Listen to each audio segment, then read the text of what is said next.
Bobby, welcome to the podcast. Thank you very much, Eric. It's a pleasure to be here. So, for our listeners who aren't already familiar with you and your work in the gin world, Yeah, could you just give us a brief introduction? Who are you? What do you do? yeah, sure, absolutely. So I'm Bobby Freeman, and I present No Nonsense Gin Drinking, which is one of the most watched gin channels on YouTube. I think it was the most watched at one point, and then James May came along and kind of just blew me out the water. But anyway, that's another story. We'll touch on that later. But I started it off as many YouTubers do, as a little bit of fun. I just sort of I'm an actor and ex stand-up comedian, and it's a lot of waiting around for the call from your agent with that job. So I kind of got a bit bored of that. I wanted to do something myself, and I thought this YouTube thing's not going away. So what could I talk about? So I just thought, well, what do I love? What do I enjoy? And one of my the first thing that sprung to mind was gin. I love it. I had a modest gin collection at the time. So I just set up a camera in my kitchen in my apartment at the time and just started talking about gin, and it just sort of it grew from there. I sort of started to get a little sort of tiny cluster of fan base, and they're all really nice. And it was more like a bunch of friends, really, just like a sort of I don't know, like a focus group, I suppose, really. But then it kind of grew and grew and just grew and grew, and and it's going really well. I'm watched in I think about 60 different countries now, and for some reason they tune in and watch me talk about gin every week. So that's kind of me, really. And then one day I reached out to this guy called Eric, and now I'm on his podcast. Well, I love the actor, and I believe you said ex stand-up comedian. Yes. Is that your background? So why the? I mean, I'm sure there's plenty of good reasons to not be in the comedy line of work. But Oh yeah, I yeah. suppose, what kind of acting do you do, and is there any interesting background that ties the acting and the joke craft, I suppose, Mhm. to gin or flavor more broadly? I don't know if maybe not perhaps specifically to gin, but I certainly try and bring an element of comedy to my videos. I don't take myself too seriously. I remember sort of researching other people at the time that were doing similar things, because it seemed to make sense to do that, see what's out there, what's the competition. And there was a lot of very, very serious people with very stern looks like this would talk about gin and say, yeah, this one has a nice botanical, and I'll just, I'll give that a, yeah, I'll give that a sniff. Yeah, it smells like gin. And there was a lot of that. And I thought, oh my god, this is really dull. So I didn't specifically try and write any jokes. I think comedy can't be forced. But I guess I just started to talk, and it kind of just whatever came naturally I did, and then sort of if a funny thought came along, I'd just go with it. And similar thing with, like, if I make a mistake, I always tend to leave the mistakes in. I think, and I just do a quick jump cut. If I sort of I stumble on my words, I go, oh god, that will jump back in again. I just think I really like that. It kind of makes me laugh. If something makes me laugh, I'll keep it in. So yeah, I don't know if it ties in directly to the gym, but it certainly seemed to work with the channel, I think. And it's just, I think, when any performance, people like to watch someone having fun. They like to watch someone enjoying themselves. If you watch someone on stage or a singer, you love it when someone's having the time of their life. It's great to watch. So I try and just have fun, basically. And that's kind of my ethos for the channel, really. Yeah.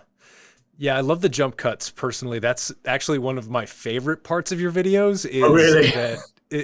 that there's you can tell that there's editing, but what's actually continuous despite the cut is your energy and sort of like the direction and purpose of the video, which I Yeah. think is great. So the cuts are like, okay, he stumbled over some words there, but it all sort of flows seamlessly. I really do enjoy your videos, and I think the energy and the enthusiasm is an important thing to note, because as somebody who spends a decent amount of time thinking about and considering and judging gin, it tends to be one of the more serious spirits in terms of the folks who gravitate toward it. Right. And that might be a cultural difference between the UK and the US, perhaps, but I do think that personally, it's one of the most it's one of the most diverse possible spirits category, and there's so much fun to be had in it that Yeah. anytime I see somebody not having fun with gin, I kind of want to shake them. Yeah, yeah, absolutely. And that's one of the reasons I think I kind of was drawn to it. Really, you're totally right. It's massively diverse. It seems like there's no end. I mean, I've tried so many gins, and occasionally, still now something still just surprises me. There's just like literally any flavor you could think of. It turns out you can try a gin with it. Yeah. Well, I'm really glad that you joined me for this conversation because it's been a while since I've actually done a podcast episode specifically dedicated to gin or gin cocktails, Okay. and it's one of my favorite spirits ever. And so I think it just makes sense to revisit the category periodically. We're at a quarter century mark, 2025. It feels somewhat weighty. Yep. Feels like a good moment to step back with somebody from a different part of the world where Yep. there's a rich gin culture and kind of take a lay of the land. And so that for our listeners is sort of what we'll be about for this episode. But before we get to some of our samples that we'll be tasting Yep. here for our audience, I Mhm. wanted to ask if there were any specific gin moments that stick out to you very clearly in your mind, sort of biographically, as moments that either truly caused you to fall in love with the category or where you realized something important about gin. I have a few of those, and I was wondering if you, having sampled so widely, might also have some that really stick out. Yeah, to be honest, that's a great question because there are so many points like that. I guess I'd start with my first ever sip of gin. Makes sense, really, 'cause that's where my journey begun, and I remember it completely, really, really vividly because I think I was just about to turn 30, and I'd been to. This makes me sound like I'm like really sort of really popular and social, but I had two parties to go to in one night, right? So I'd been to one, and the idea was I'd go to the other one later. So I was quite late to the second one. And I got to the pub and my friends were there. So they were like, oh, yeah, Bobby, here we go. Look, my friend Mike said to me, have my drink. I'll go and get around him. And prior to that, I think I used to drink brandy and Coke at the time. I'd always drink brandy and Coke. But he gave me this drink and I didn't know what it was. I was at that sort of age where I didn't care. I would just drink anything. And it was this clear, fizzy drink. So I tried it and it was a gin and tonic. And initially, it was quite jarring. I think it was the because I'd never tried it before. I think it's probably the bitter twang to the tonic. Because I think a lot of people, when they say to me, "Oh, I say I do a gin channel," they go, "Oh, I can't stand gin." I think what they really mean is they're not keen on tonic. And because it isn't quite a taste, that kind of that sort of that quinine, that sort of quite sort of bitterness to it. But anyway, I sort of powered through because I didn't really care. I was just drinking, and it's kind of it's really weird. I acquired the taste by the time I got to the bottom of that glass. It was the shortest acquired sort of taste ever. And I loved it. I was hooked. And it was a Gordon's gin, right? And that's the gin that well, when I was growing up, that seemed to be the only one available in any pubs where I was. But and yeah, that was my first moment, my first taste of gin. And then I think the next moment would probably be as I sort of graduated onto other gins. I think when I got to Beefeater, that really I kind of sort of made me realize, okay, things can be better than Gordon's. That was okay, but I don't think I realized how good it could be. And I think Beefeater is still the benchmark kind of where if I was going to advise people to start from anywhere trying gin, it's just great. It's not flamboyant. It's not doing anything crazy and out there, but it's just doing everything just about right. So I think there, if I had to pick, I mean, I could go on all night, but let's just stick now for the two. There were two nice little moments sort of early on in my gin journey, I'd say. Right, right. Well, and have you any hot takes on what they've been doing with their proof points? I mean, that might just be something specifically for the U.S. They've recently made some modifications and some lowerings of the proof point, I believe, on Beefeater. Oh, that's interesting. I didn't know that, but I am aware that the proof points in the US are usually higher than in the UK. So maybe I'm not sure why, but very often, because a lot of my viewers and subscribers to the channel, the vast majority are actually in America, and they very often, so I very often get sort of the sort of latest sort of info like that, and they used to come up very often that over here it's a lot higher. So as to why. I couldn't tell you. I really don't know. But it's interesting how they've brought it down. I wonder why that is. To be honest, the alcohol laws are so complex and varied, and I think you guys, they vary state to state as well. Do they? Is that right?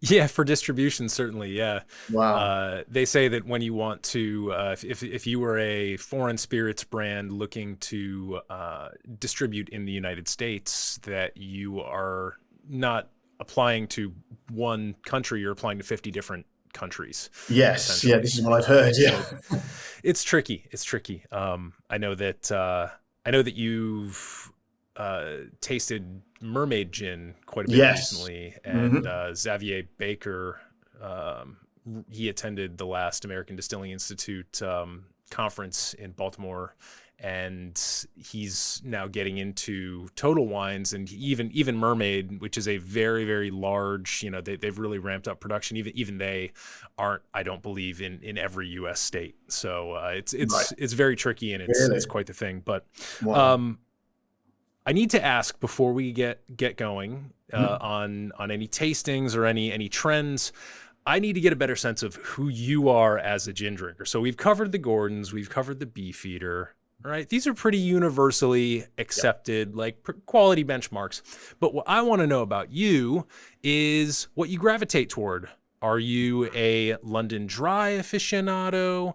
Do you like your gins at a London Dry style traditional proof, a Navy strength, down lower a bit? What are the, I guess, flavor notes, any botanicals you tend to really gravitate towards? Like, give us a sense of what you are biased towards in a gin, because we Mm.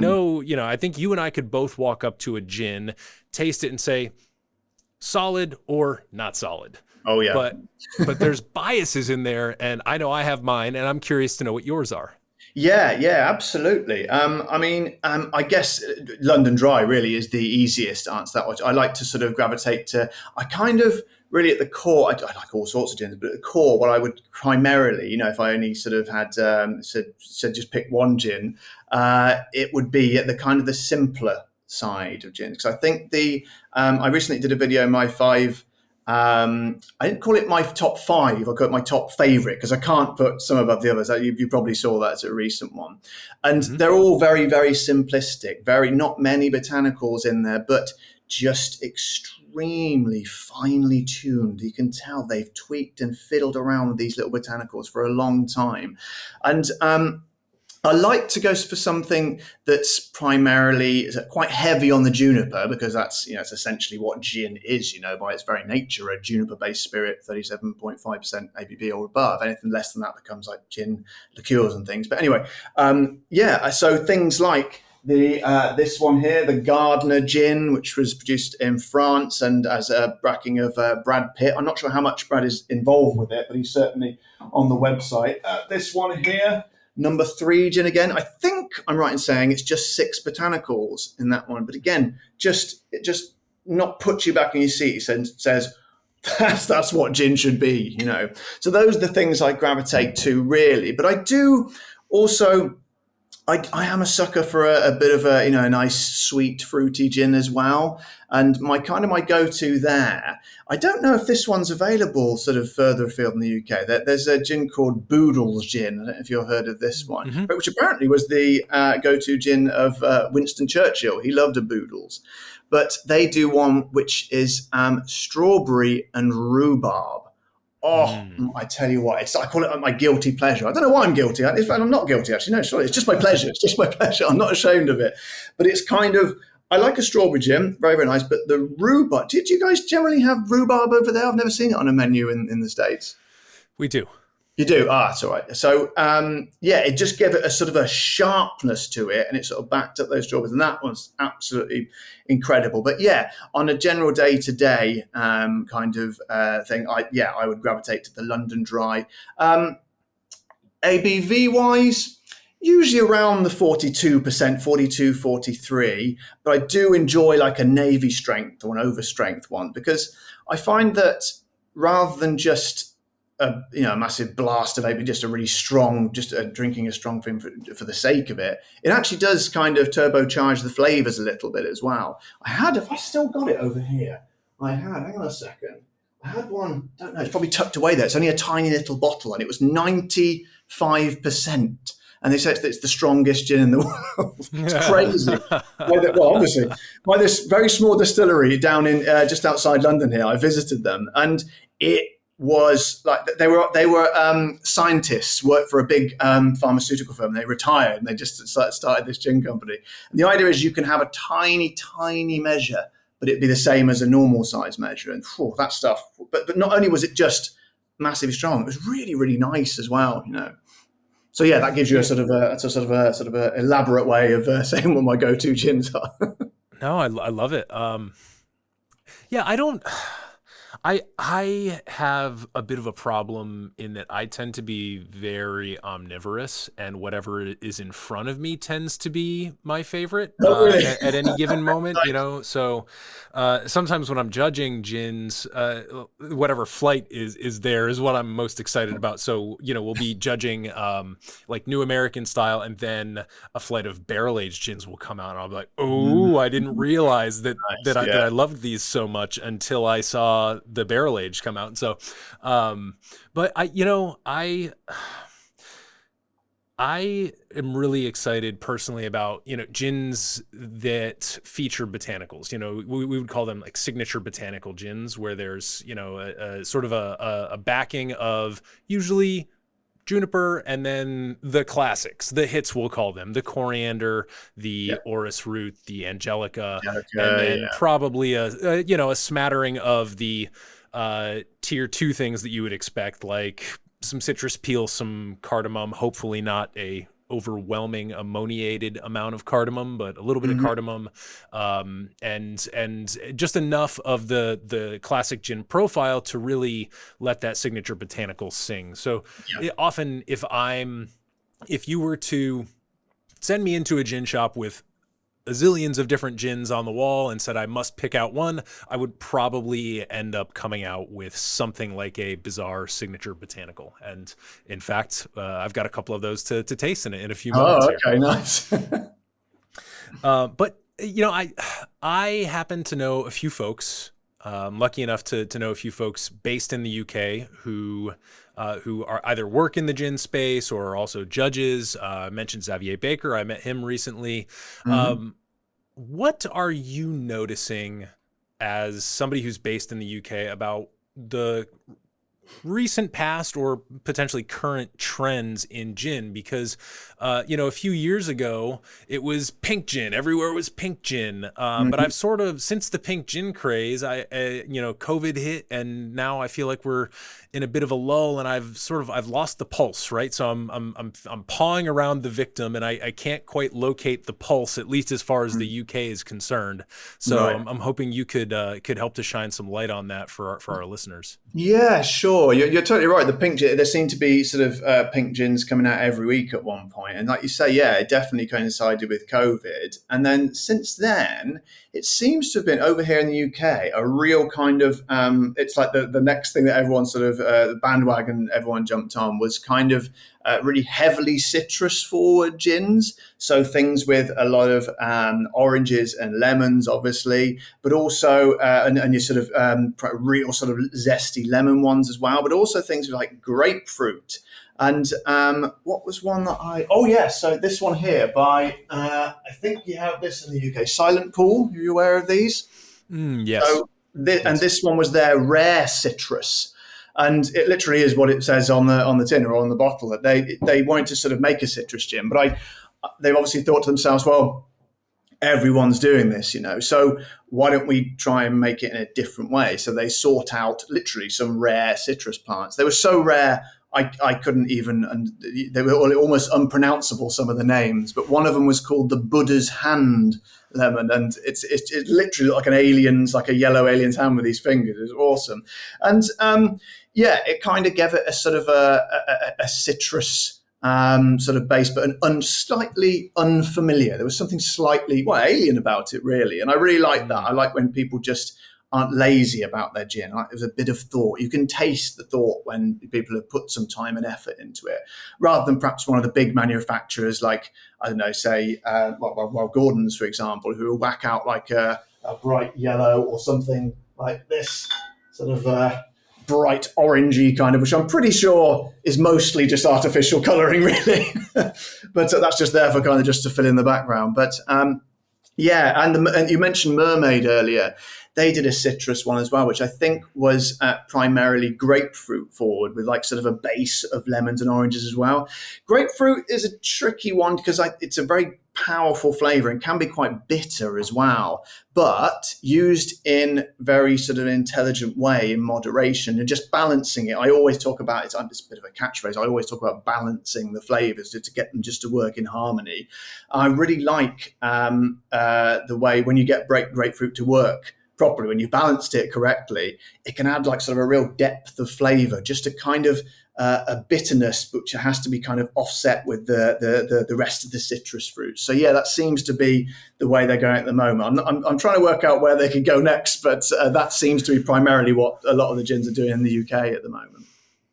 Interesting. Yeah, I don't think we have here in the US the same level of focus on citrus at the moment. I think Right. what's happening a little bit more here in the US, and also I would feel comfortable saying in Central and South America and in Canada, and in fact I've seen it with a lot of the Asian gins also coming in, is just focusing on really local botanicals, local terroir, creating gins with, although it's a bit of a cliche at this point, but a sense of place, right? Mm-hmm.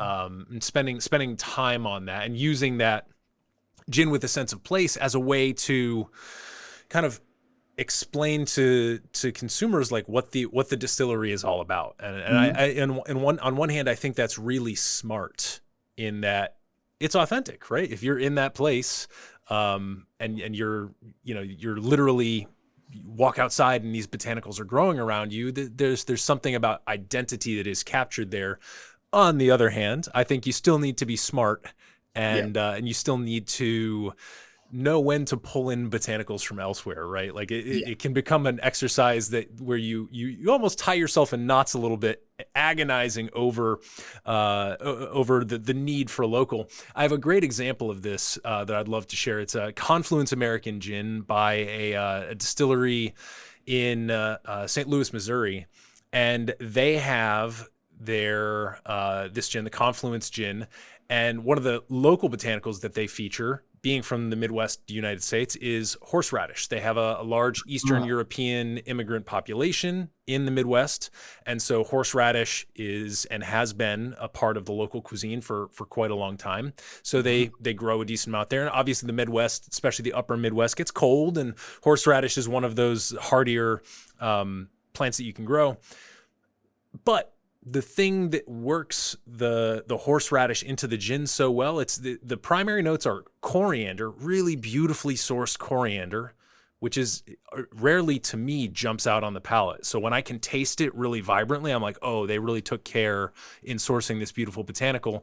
But then also the horseradish, and what ties everything together is galangal root from Southeast Asia. Wow. And you wouldn't expect that. To me, I think galangal root, I'm like, what is this doing in a Midwest, sort of very self-declared American gin? But it was the perfect choice in that scenario. So anyway, that's sort of what I'm seeing. And sorry for the monologue, but to me, that's kind of where it makes my head go as somebody who tastes a lot of gin. Cool.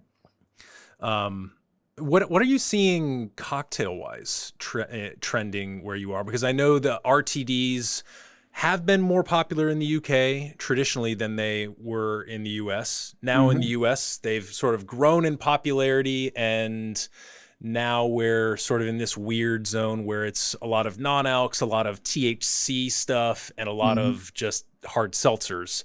But what's going on cocktail wise and potentially RTD wise in the UK right now? Cocktail wise, I mean, sort of, we were, me and my wife were out last night in central London, and there's a lot of kind of Pisco based cocktails. They love. We went to this bar. It was pretty much everything was kind of built around Pisco. Really, I really enjoy it. It's kind of, I love it. They do like with the big frothy head on it and everything. What other kind of things? Whiskey sours are quite popular. That seems to be in every bar you go into now. Things like the bramble is starting to you see quite often now, and I think that's probably one of my favourite cocktails. About it, it's beautiful as well to behold. They do it with the crushed out and all the tendrils of the creme de chassis coming down. Apart from that, you've got things like there's always a porn star martini on there. There's no cocktail bar without a porn star martini. I always it's not always listed on the menu, but I always find I'd like to judge a cocktail when I go into a cocktail bar for the first time. I like to, if there's one drink to judge a cocktail bar by, that's the mojito for me. I just think so. When I go in there, I order the mojito, and I think that I can get a measure of what this. If they can get a mojito right, I think they can probably get anything right. And I've never had the same mojito twice. I don't know about you, but they just vary so much, and it kind of. I really, when you get a good one, it's just heaven. It just sails down so nicely. And it kind of, because they can vary so much, it kind of stresses me out a little bit when I order one. I'm like to my wife, I hope it's going to be good. I hope it's not too much, to go heavy on the soda. What am I going to do? I get all on edge. And in fact, I become one of those really annoying customers. If it's not quite right, I kind of know what's missing, and I go, could you just put a bit more sugar syrup in there, please? Or just and they're just like, oh, they're one of these, these guys, But in fact, I had to do it last night. It was slightly lacking in the sugar syrup, but very nicely, rather than, because that can backfire. You can take it away, and they go, we'll show him, and they just put loads of sugar in there. You're like, oh, geez. But the guy last night very kindly gave me a little shot glass separate with the sugar syrup in, so I could just top it up myself. And I really admired that. I thought that was great. We were meeting some friends, actually. I was going to try and persuade, because there was quite a bit of, obviously, sugar left in the shot glass. I was going to try and persuade my friend. I got him a shot and get him to down this sugar syrup. But my wife, unfortunately, stifled that urge. Ever the voice of reason, the wise. Exactly. Yes. Yeah. She literally is my better half. Yeah. Yeah. I love the mojito as an indicator cocktail because so many people, at least here in the U.S., treat the daiquiri that way. Oh, do they? So similar rum drink, right? Mm-hmm. Like often a clear rum drink, right? Yep. And balance is important in a very different way actually than in the mojito. But I feel like the mojito is, you mentioned that anxiety when you after ordering. That makes sense because it is like the daiquiri, at least among bartenders, tends to be a very popular drink. It tends to be almost like a sign that you're a bartender. If you go into a bar that you've never been to and immediately order a daiquiri, especially if it's not on menu, you sort of almost get pegged as a bartender, but not so with a mojito. Right. Yeah. And so, exactly. I think you're right. I think it is almost the more pure indicator cocktail at this point, which is very interesting. I think so. Yeah. And I say very often you don't tend to, I'm surprised at how often I don't see the mojito on the classic cocktails menu now, but usually, if you ask for it, they'll do it. And like I say, but that's, right. I do like a good mojito. Oh man, I'm just thinking about that one last night. That was so good. Fascinating. Well, this has all gotten me a tad thirsty. So should we maybe pour a couple of samples and discuss what we've brought to show and tell with the rest of the class? Sure. I think that's a very good, very wise decision. All right. I'll let you go first. Okay, cool. So what should we go for? Are we going to go for some unusual botanicals straight away? Yeah. Okay, cool. I think so. Right. So I love this. I've got a few. When I build up my gin collection, builds up quite rapidly because I'm sort of reviewing them all the time. And I tend to sort of give them away to my neighbours, but I keep some of the weirder collection back just for situations like this. And I suppose one of my weirdest ones is the elephant dung gin, In Love You. Which is from, I think it's definitely Africa. I want to say Kenya, I believe. So for people who are not familiar with this, I know you know about this, Eric.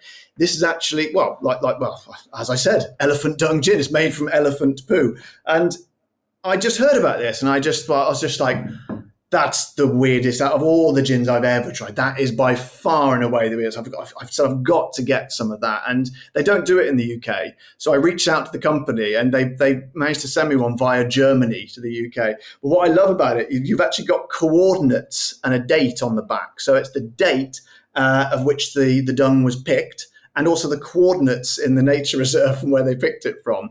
And initially, obviously, you approach something like this with an air of trepidation, obviously, but from the first smell, it was delightful. It wasn't just like passable. It was like genuinely really, really nice. Quite earthy, shall we say? Quite grassy, but also quite sort of a nice use of citrus in there. And it's just, it's kind of quite tangy as well. I'm aware that every adjective I'm using now, people are just thinking, yeah, a tangy version of poo, or a citrusy version of poo. But apparently, some tribes in Africa, they've been using elephant dung to make tea and drinks for years. There's all sort of medicinal qualities and things. Isn't there I'm pretty sure there's a weasel that you can gather the poo and they make coffee out of it, don't they? So it's not, right. It's not undone. It's not something strange that's not been done before. But that one was like a really pleasant surprise. And I don't drink it that often. I don't tend to bring it out at dinner parties, but well, maybe I should and just tell them afterwards. I don't know. But yeah, that's certainly top on the list of my kind of interesting botanicals, shall we say. Yes, I sampled that about a year and a half ago at a gin distillation course that I took. Right. And I agree with you. Like it is grassy, and tea-like to me would be my first descriptor that I jumped to there. And I believe the coffee, the civet coffee that you're referring to, is called Cape Luwak from somewhere in Asia, Southeast Asia, maybe. Sounds about right. Yeah. But to me, there's kind of a logic to it. I mean, I would assume that elephants are reasonably good judges of ingredient quality, right? They're foraging with their trunks at a level that it would require many humans with many tall ladders to get at. So I would assume that they're foraging, some decent stuff, and whatever they're consuming is probably good to eat. And so it's almost like a cheat code for botanical freshness. It's like nature's choice, botanicals. Yeah. I enjoyed it. It did, to me, it almost had like that tea-like quality almost came through so strongly that I would struggle to put it in a cocktail. What would you instinctually put it with? Maybe something mint, maybe a Southside style cocktail? Possibly, yeah. That's a really good question. I wouldn't know what cocktail. I'm not sure. I think to be honest, it's so unique. I think it would have to be just a standard gin and tonic for me, or perhaps, neat or on the rocks or something. I've just got to, I don't know. I think I might be wrong. I might be wrong, but I think it might be quite jarring in a cocktail. I think you'd sort of stick with one of the sort of the gins, perhaps I mentioned earlier on for a cocktail. I tend to generally use for cocktails, but yeah, I think I'd probably go for your classic gin and tonic for that.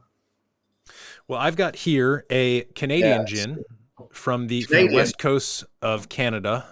This is it's from a company called locating the camera. It's from a Copperpenny Distilling Company. It's their oyster shell gin using Fanny Bay oysters.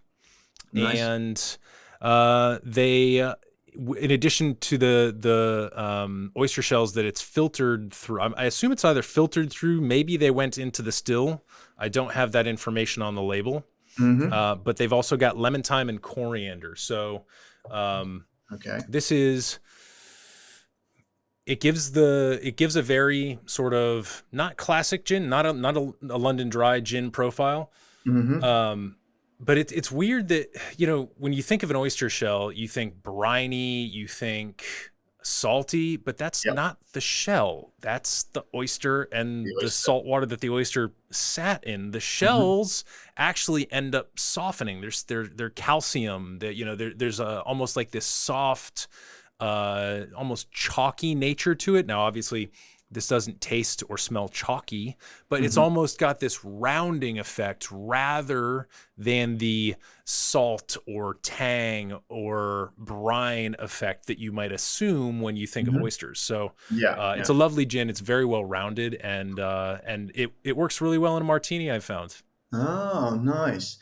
We have an oyster one here as well. From it's I can't remember where it was made. It must be down in near the town. There's a small town called Whitstable. It's like a quaint little British seaside town. They're known for their oysters, and yeah, they did. I can't remember the name of it, but I remember it feeling exactly the same. But also, it pairs really nicely with seafood. Obviously, it's kind of difficult to get. Not all gins pair with food, but me and my wife had it with. I can't remember what we were having, some sort of seafood, and it was literally a little bit of seafood, a little bit of this gin. It worked wonderfully. It was really nice. I once had a martini at a bar in San Francisco called True Laurel, which has sort of peaked in its ascendancy, and it's on a lot of the very fancy lists out there, like 50 Best and all that. They've been featured quite a bit recently, but this was pre-COVID. I went there, and they served a martini with fresh bay laurel. Their name is True Laurel, so they're sort of like this. You know, they use a lot of local ingredients, but they had clipped to the glass a piece of, you could tell that it was freshly forged. It was still waxy and incredibly pungent. And to me, you know, I get a lot of very similar notes, very not salty or briny, but almost like the vegetation that grows around that. Yeah, yeah. And so it's a very well made gin. This is one of the gins that I thought of when earlier I was talking about gins with a sense of place. Yeah, yeah, absolutely. Cool. Okay. Well, my next one, and again, this is one of my most unique gins. Again, from the county of Kent here in the UK, it is anti-gin. Okay, so this, literally, as the name suggests, this is not vegetarian or vegan friendly, unfortunately, because this is made of ants, as the name suggests. So if you look in there, it looks a little bit like they're stacked up, but they're not. That's actually just a graphic. Sadly, that's just a graphic on the back of the bottle, but it gives you an idea. So yeah, this one really sort of piqued my attention when I saw it. And so the story is that apparently ants, when you frighten them or when they're distressed, they produce formic acid, which apparently tastes a little bit citrusy. So these guys go out in the forest in Kent and they forage for ants and they gather them up and they kind of boil them up and put them in distill them. And I don't know if there's a guy there like frightening the ants because they release the acid. I don't know. Imagine that, putting that on your job, on your resume. Ant terrifier, I don't know, ant scarer.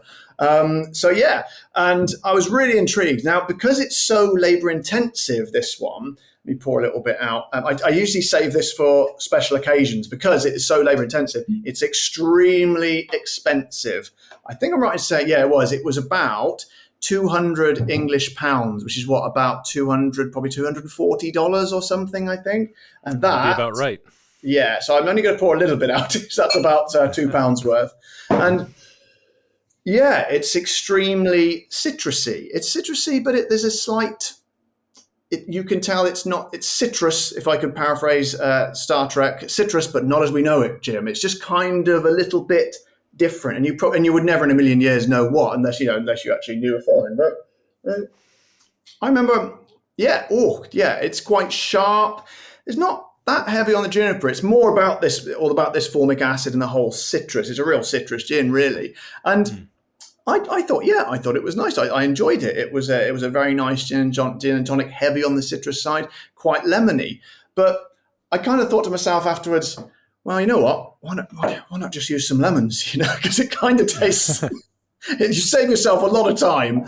But it's a bit of a novelty gin, and it is good. I say we have it on special occasions. But yeah, is it really worth foraging and all that money? I don't think so, really. I don't think so. But if you've got £200 to spare, hey, go for it. It's very, very nice. But if you're looking to take out a loan to sample this, I probably would advise against it. Interesting. Yes, I've had a couple. I think I've had one or two from Australia that use ants with the formic acid, and I agree. Lemon might be the more just an easier choice if you're making it hard for yourself, aren't you? Really? Yeah, exactly. And I remember when I was a kid, I had an aunt, the familial kind, who went into the Air Force, and she went through basic training or boot camp or survival camp or something. and she had to eat ants as part of that. And Wow. she said, yeah, they actually taste like lemon. Wow, So really? Oh, um, interesting. Wow, there we so go. yeah, I don't think I've ever personally tasted one outside of the gins that I've sampled, but good enough. I don't think that's ever a rabbit hole that I'm at terrible risk of falling down. Is insect related gins. So thankfully, You never but know. You never know. But chances, it seems unlikely. I do have, however, a gin. We'll call this Mexico by way of the Netherlands. Hmm. It is a nopales gin. It says organic nopal dry gin. So it's Hmm. made with the cactus of the prickly pear. Well, maybe not the prickly pear cactus, but usually what you'll see is you'll see spirits that infuse the red fruit of the cactus, and it gives it a nice red, kind of pinkish color and a very mild kind of sweetness. But here they actually use the flesh of the prickly pear cactus, Mm. and to me, when it reminds me of going to a nice authentic Mexican restaurant and getting the grilled nopales, it almost to me has a something in common with green bell pepper. Right. Have you ever tried nopales? No, I haven't. No, we don't. I don't tend to get that here. Well, and they note on the bottle that it's a little bit inconsistent in terms of the availability because it takes quite a bit to get prickly pear cactus from Mexico to the Netherlands. Ah, So, makes sense. but to me, it's got that. It's mouth-watering in its vegetal kind of vegetable-y Yeah. Hmm. flavor, Yep. and to me that's quite remarkable. And I don't entirely I didn't know the entire story between the connection with the Netherlands and Mexico, but Hmm. um, it seems like if you're looking to put out some sort of fusion idea into the spirits world, gin is really one of the best categories to do it with Oh yes, because for you have sure. Yeah, so many definitely. liberties. Hmm. But a nice gin. I don't know. Again, another one of those problematic cocktail gins. I don't know what I would advise you to put Yeah, in this, very and I difficult. think that's really the risk that you get when you go into these bizarre botanicals. Hmm. Yeah, exactly. Yeah, what do you kind of do with it? It's interesting to. I find these sort of gins that like these couple we spoke about, they're interesting to have, and when it's a conversation point when people come around for dinner. Oh, this is a this, or when people ask you on a podcast, for example. But yeah, what do you really do with them? Yeah, kind of tricky, I think, especially the cactus. Yeah. Mm. Well, that brings up a good question because obviously not all of us have very popular YouTube channels where people are constantly sending us bottles of gin to review. But how would you potentially recommend for our listeners who might be interested in expanding their horizons and Mm. putting together a slightly more extensive or diverse collection of gin here in 2025? I know that you personally are interested in gins that don't break the bank, right? So not every gin Yeah. that you go after is the 200 quid expression. So what are your thoughts on that, on collection building and on, I suppose, not breaking the bank?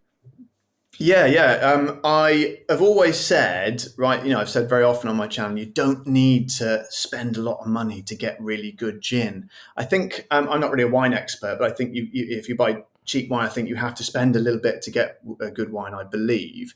There's various sort of variations of that. But you could start off, do you have we have the supermarket here. Do you have Lidl over there yet? Has that made it to America? It is beginning to, Is it? and Ah, and the interesting. thing about America is that not all supermarkets, it's state by state as to whether supermarkets can actually carry spirits and Oh, wines. really? Oh, right. Okay. Well, we're quite lucky over here because every supermarket you are completely stocked with spirits. And Lidl, if your listeners aren't aware of it, it's a German sort of budget supermarket. And it started off over here and it was really kind of like people sort of like look down their nose at it a little bit. And they actually realize the stuff they do is really good. Like everything's really good. They do like their own brands rather than, sort of the big brands, but they're really exceptional. And not least are their gins. So over here in the UK, they do, I think it was called Cromwell gin. Now, it was a smaller bottle. It was the 50 ml bottle, to be fair, but it was about £7 here. So it was about £8, $8.50 or something like that.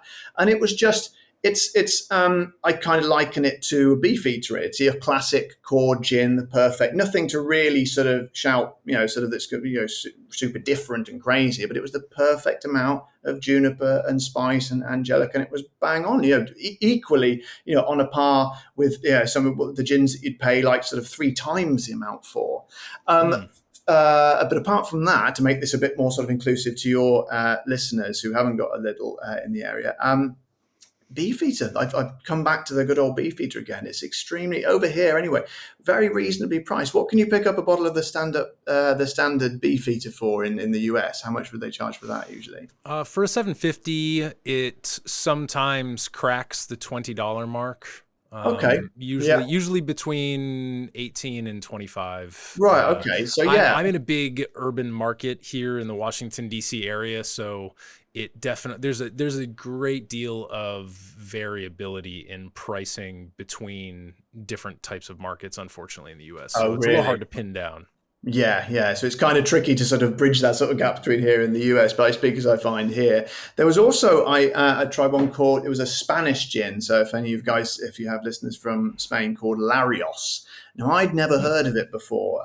Never seen it advertised here. And it was actually quite tricky to get here in the UK. I think I got it via some distributor in Europe. And it was really, I think it was the cheapest I'd ever had. I think it was about £5 or £6 it worked out at. Literally like, pocket change. And again, it was beautiful. It was quite citrus, quite heavy on the citrus side. So I believe it was kind of quite focused on the orange primarily, but a little bit of a sort of a bed of lemon in there as well. And use, obviously, they're always going to work well together, aren't they? And it was just fantastic. Quite heavy on the juniper as well. And I do like a bit of heavy juniper. I'm never going to be complaining about too much juniper in a gin. I've had heavy juniper gins, but I've never felt like it's too much. I like a sort of a wallowing bed. You might as well, go for it if you're going to make a gin. And again, these were just so dirt cheap. Also some gins from Argentina as well. They were really, really cheap. I had one called, I believe it's named after a mountain. You might know better than me. I might be pronouncing this incorrectly. Is it Aconcagua? Does that ring any bells at all? No? Ooh, I think I can picture the bottle, but yes. Really? Yeah, it's on my radar. The Argentinian gins have been rumbling a little bit. They're on the upwards climb right now. Yeah, there's a YouTuber called Dr. Surgeon, and he's from Argentina. I met up with him in London actually a couple of years ago, and he recommended these bottles for me, and they were working at about £8 per bottle or something. It's crazy. I mean, that's obviously translated from what it costs over there. I don't know what they sort of worked out. I don't know. They haven't transported them over here yet, but really, there might be an Argentinian loophole right now, because I have a friend of mine who recently sourced like a half case of Argentinian Fernet, and they have their own formulation for Fernet there because they drink so much Fernet and cola. And so he sourced a bunch and I think again, it was like $6 a bottle or something like that. So for anybody who's curious, maybe worth looking at Argentina right in this very moment. They've got some particularly good deals, it seems. Yeah, they were awesome. So yeah, and that's one of the real sort of one of the many wonderful things about gin. I really liked it that you don't have to, be spending a fortune to get something really. And if you sort of, you could easily, and you can. I'm sure there are hundreds more as well. You can just. But what I would say to people is, when you find a cheap gin, don't discount it immediately, because there's every chance it could be fantastic. Give those cheap ones a go. There's literally something for everyone's budget, and it makes it just so accessible, and that's, as I say, it's one of the many brilliant things I loved about gin. Yeah, I agree 100%. And, so we've already talked about cocktails. That was sort of like the last question on my list that I submitted to you, but I'm curious about maybe some of the things that you think will become more important as as we go here, as we progress into the future. And since this is a question that I didn't throw your way, I'll lead the way and give you a second to think. Yeah. One of the things that I'm seeing here in the U.S. is that the use of rotary evaporators is, or what we might call low temperature distillation, which means that you pull a vacuum, and as such, you're boiling the botanicals and the liquid that they're being extracted with. You're boiling it without getting up to a super high temperature. So you're able to do things that don't cook your botanicals. So, you look at things like cucumber and rose. Now, I don't know that Hendrix does this, but, more delicate botanicals and fresh botanicals, water-based botanicals that tend to get scorched or sort of beaten up by the ethanol, do really well in a rotary evaporator. And I've come across more and more gin brands that have been making really good strategic use of that. So I think rotary evaporators and low temperature vacuum distillation are going to become a bigger thing, specifically here in the U.S. I can't speak about abroad. And what else? I had another one too. I think that we're going to start seeing some more, I guess. I don't know how you feel about what we might call new American gins, or essentially gins that you don't like, which would be low juniper, not even much citrus, just some weird florals and herbs in there. But I think what we're going to see is sort of a gradual swing back and a moderating of that aggressive new American gin tendency to get rid of all but just the faintest hints of juniper. So I think finally that pendulum is going to start swinging back towards juniper. Yeah. It's interesting. Yes, you talk about the new American gins. Yeah, I'm not really sure what I think about it because, like you say, they tend to be moving away from that sort of juniper bed. There's still a hint of juniper in. I think aviation is probably one of these. It says on its website we don't use that much juniper. In fact, I think Boodles I mentioned earlier was a bit lighter on the juniper. So initially, my thoughts are kind of it's almost kind of sacrilege because it's moving away what the definition of gin is. But I'm never a big believer in restricting myself to too many rules. I don't like to follow rules. I like to just do my own thing, which is on the channel. I just do my own thing. So I try and sort of pull myself away from that mindset and think, well, you know what? Maybe it will open up new avenues for people to enjoy gin in different ways. Okay, there is a definition that it has to be juniper based, but let's face it, there's loads of gins that you can hardly taste any juniper in there. They've got so many. Where's the Brockmans? Yeah, over here. Hang on a second. This one. Do you have Brockmans over there? This one. Oh, I've never seen that. Yeah, this is like a crazy smorgasbord of like sort of ridiculous botanicals. When the guy in this place I buy my gins from in central London, he said to me, when you smell it, it smells like Skittles. A bag of Skittles. All those thousands, not thousands, but many, many, many flavors in there. It's like a rainbow of flavors. And this has been criticized quite heavily by gin purists. They're saying there ain't no trace of juniper in there, But you know what? It's fun. It's a really fun. And anyone I've offered this to when they've come around, they really, really enjoyed it. So, it might not be a bad thing. And I'm always, eventually I'm going to run out of gins to try. So we need to open up more avenues at some point. So, hey, why not? The last thing I'll throw into this part of the conversation is I think that junipers will start to get a little bit more diverse. I think we're going to start drilling down into juniper. It's not just going to be juniper communists. You're probably familiar with the and it just left my brain. The Kenyan gin that's very Procera. Procera gin? Procera gin. I'm trying to think. No, I don't think I know. I don't think I've heard of that one. No. Well, this is your homework, Bobby. Okay. Find right. Procera, get them to send you some bottles because they're up in the 200 quid or massively more than 100 quid price range anyway. Wow. But Mhm. they throw in 2 juniper communist berries because they read the regulations very carefully, and gin is juniper berries. So as long as they've got 2, Oh, right. they can fit that definition of gin for the EU, I believe it is. As I long as believe it it's was the EU plural. code. And the rest they throw in a different species of juniper native to Kenya. And so they're using their own sort of native juniper species. So I think we're going to start drilling down a little bit into juniper as we go. I have a project that I can't talk too much because it's still in the very early planning phases, but a project about a slightly different type of juniper that maybe somebody is looking to use in an American gin. So I think juniper as a hot tip. If anyone wants to do a little bit more reading up on juniper, you might start seeing some more emphasis on juniper as a itself a diverse class of plants. So Wow. that may be a hot tip. Yeah, sure. Thank you. Yeah, I've written that down. It must be important. If I've written it down, you can guarantee it's important. Well, Bobby, before we jump into the lightning round here, Yeah. is there anything else you want to make sure our listeners know or do besides running to YouTube and subscribing to your channel as soon as, no, they should just pause and do it right now.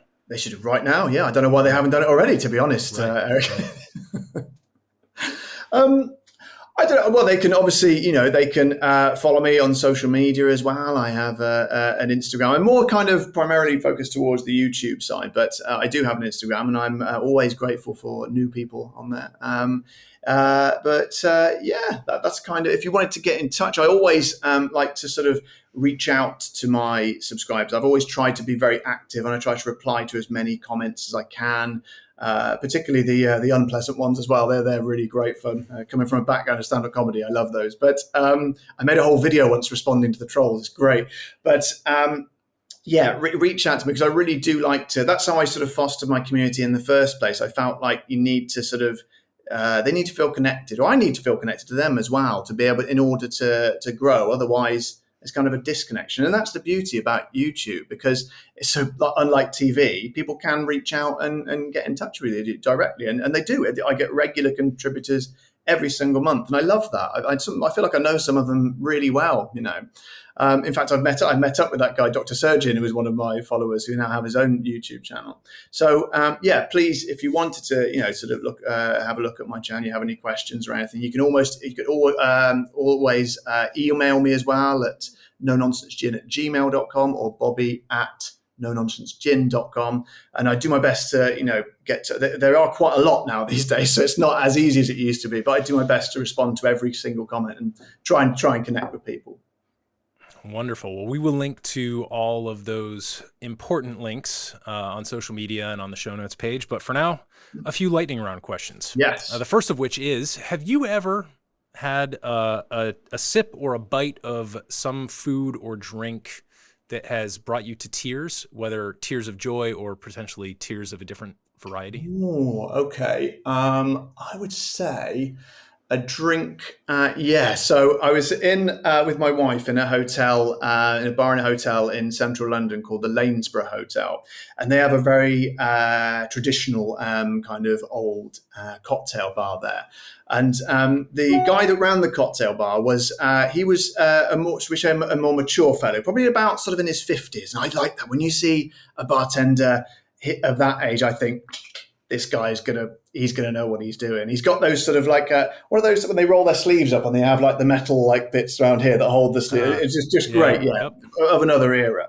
But anyway, he said to me, he said, "What would you like?" So I said, "I'll have a mojito." Okay, so my classic thing of judging it by classic. Mojito.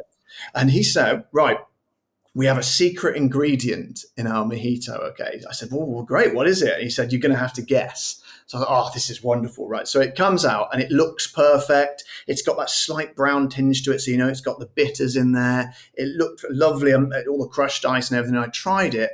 Oh, man, it just sent me to heaven. And I just couldn't stop sipping. It went in no time, but I couldn't put my finger on what the secret ingredient was. It felt slightly fizzier than usual. And just, I can't even put it into words now. There was something different. It was only a small difference, but it was definitely there. And I couldn't get it. And I said to him, look, I give up. You're going to have to tell me. And instead of topping it up, when they put all the ingredients in, muddled the mint and all that and stirred it all together, instead of topping it up with soda water, they topped it up with some refined champagne. So it was like a champagne-based mojito. Oh my goodness. It was, and that almost brought me to tears in a good way. Wow. But in a bad way, tears in a bad way, I think there is a gin. I've got it where I thought we might. Here we go. So this was for a Christmas special. Okay, I thought I'd find a Christmassy gin. So I don't know what do you guys tend to do? You have like the sort of we have like what we call a roast dinner here for Christmas. So you roast potatoes, you use your turkey and all this, kind of like your Thanksgiving dinner, I guess. Mm-hmm. Yep. Do you guys have Brussels sprouts? I do in my family, but I don't. It varies widely. Okay, but generally that they are about you. You get them over there. Wow. Yeah. Some person decided to make some Brussels sprout flavored gin. So here it is. It's called Pickering's Brussels sprout flavored gin. Now look at the color of that, Eric. Look beautiful. at that. It is beautiful in a way. However, oh man, I wish you could smell this. Oh, it's just got that sulfur bomb.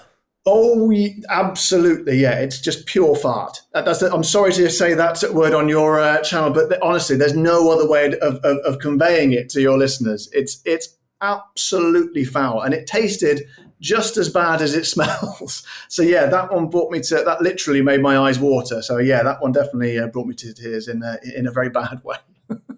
Oh my goodness, I love it. I would try it. I would try it once, I'm sure, but probably no more than once. Next question is. That only got tried once. It's literally still a full bottle. Exactly. That's a very full bottle. Yeah. Next question. Is there a botanical or perhaps a weird style or a barrel treatment that you've just, maybe it's not even something that people could get away with, but something that in hypothetical land you'd love to see somebody make a gin with? Hypothetically? Oh, that's a good one. I'm becoming quite interested in savoury gins. Okay, James May's gin. James May, the guy from Top Gear, and the Grand Tour. He does a lot of savoury gins, and I wasn't sure about them to start with. He did one that was mushroom flavored recently, and I thought, as with all his gins, initially I think that's crazy, but it works really, really well. So I'm kind of interested in the idea of this savory sort of aspect. And one of my favorite food, as with same with many people, I would imagine, is steak. I love nothing. I'm never happier than when I'm eating a big steak. Especially in America, you guys do some good steaks, and I always have a glass of red wine. I'm not a wine person, really. I don't tend to enjoy wine that much, but I enjoy a nice Argentine Malbec with a wine. I think it's lovely. Steak Malbec works great. So I have searched this. There is anything out there. I would love a kind of a beef kind of some way of making a gin that would pair with beef. Now, whether that is possible, I don't know. I did Google this and I did find one, but it seems to it was like a Google image of one, but I never found anywhere that produced it or anything. But I would love that if you could get something. I don't know if that would work. That's the sort of thing James May would probably do. But I think that would be amazing if I could sort of pair my two favorite things, steak and then beef. That would be awesome. So if anyone wants to, maybe I could create my own. If anyone's listening and wants to invest any money in the project, I doubt it very much, but I am open to offers. Well, we do have you heard of the Bloody Shiraz from Four Pillars in Australia? Yes, I have. Yeah. So probably the closest you're going to get to a gin with red wine, even though it's just the grape juice. But yeah, I love that. It's a beautiful gin. That's a really good point, actually. Yeah, and also, have I got? Yes. Do you know the YouTuber Steve the Bartender? Yes. Yep. Yeah. He's like really popular. I think he's got like 1 million followers now. He does this one as well, which is mixed with wine, and that was really nice. That was very, very. I think that's a bit. a bit too sweet to pair perhaps with the beef. It's very jammy. I mean, it's delicious, a really kind of delectable and thick kind of gin. But yeah, that maybe that's a project for the future. The beef pairing. Interesting. I will think on it. I'll have a think, and I'll get back to you if I can if I come up with any creative ideas. It's very kind. All right. I'm going to modify this next lightning round question because of your aforementioned background in comedy. Okay. So if you could have a drink or a meal with any comedian or perhaps a couple of comedians, anyone throughout history, who would it be? Where would you go? What would you enjoy with them? Paint us a little bit of a picture. And if I've ruined your answer by stipulating comedy, you can trash that and just answer Not at all. originally. Not at all, actually. That's a really good question. So my mind is straight away drawn to my comedy hero, my stand-up comedy hero, the great American comedian Bill Hicks. So he was basically growing up. I always loved comedy growing up, and when I was a kid, Billy Connolly was my number one, just like far away, better than anyone else. Just always was, until I discovered Bill Hicks. And sadly, after he passed away, he sadly died in 1994. But this was after this. I think it must have been in about sort of 2010 or something. I discovered. I can't remember how I even saw it. It must have been maybe a clip on a TV show or something. I thought, I like that. This guy's really funny. So I got his DVD of a show that he did in London. And I was just like, Billy Connolly, sorry, you're gone. This guy's amazing. He not only makes you laugh, he makes you think. He changes the way you think. And I thought, what a skill. What a lovely thing to do.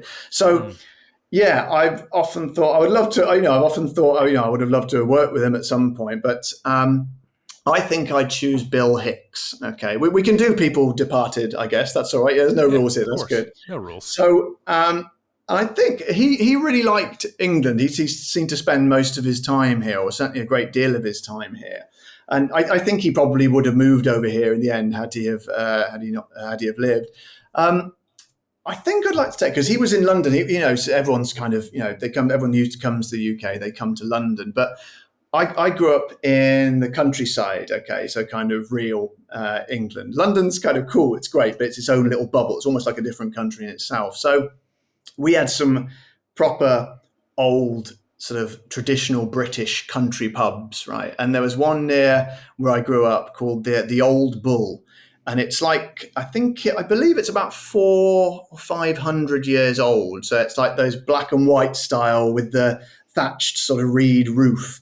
And we used to go there quite a lot when I was young. And I think Bill Hicks might have liked that because it's a taste of real England. And if you want a taste of real England in a real England pub, I'm going to move away from the spirits now. When you go to a place like that, I think if you ordered a gin and tonic, they probably ask you to leave.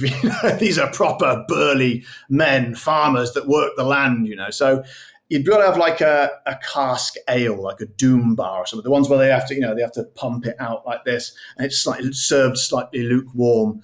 I think he'd really like that because that's a taste of true sort of quintessential British life. I remember once there was we had a terrible bout of flooding in the area, and the pub flooded. I remember it was quite busy. It was after work when all the farmers had got in there, and they all sat on these bar stools at the bar.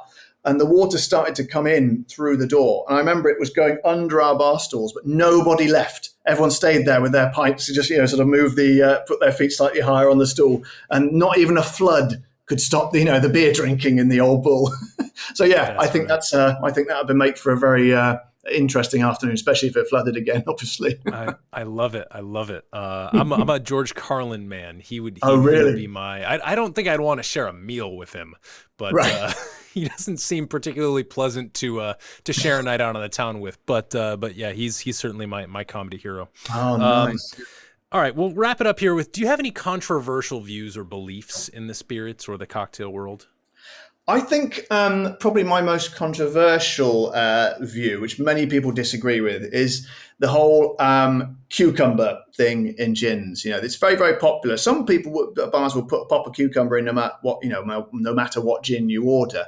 To me, I just can't fathom it. A vegetable like that, the cucumber, I don't like them generally anyway, just per se, just, in a meal or anything, let alone in my gin. I just think you might as well stick I don't know, a carrot or a cauliflower in there or something. I think cucumber has no place in gins. And by extension, I really don't enjoy the Hendrix gins because they are very, very cucumbery based. So I'm very, very harsh towards all the Hendrix range on my channel. And I get a lot of pushback from this because I think I might be in the minority with this, but that doesn't stop me holding a view. But a lot of people have said, you're wrong, you don't know what you're talking about and that. And by the way, I've never claimed to know what I'm talking about on my channel. People say this guy, he says he's an expert. No, definitely not. I'm just an enthusiast. I love gin and I impart my opinions about it. I say it and it's just my humble opinion. So I love it when people say this guy says he's an expert. I'm like, well, I don't recall saying that. But yeah, that's my point. A lot of people don't seem to like it. And that's the closest to controversy, I think, that I probably come on the channel. I think poking the bear that is the Hendrix fandom is certainly controversial, and but I think what you were just saying about enthusiasm and everything that you've shared with us about your approach to appreciating gins really rings true with me. So I really appreciate the time that we got to spend together today talking about one of my favorite and obviously your favorite spirit categories. So Bobby Freeman, thank you so much for being my guest here on the Modern Bar Cart podcast. Eric, it was an absolute pleasure. Thank you very much for having me.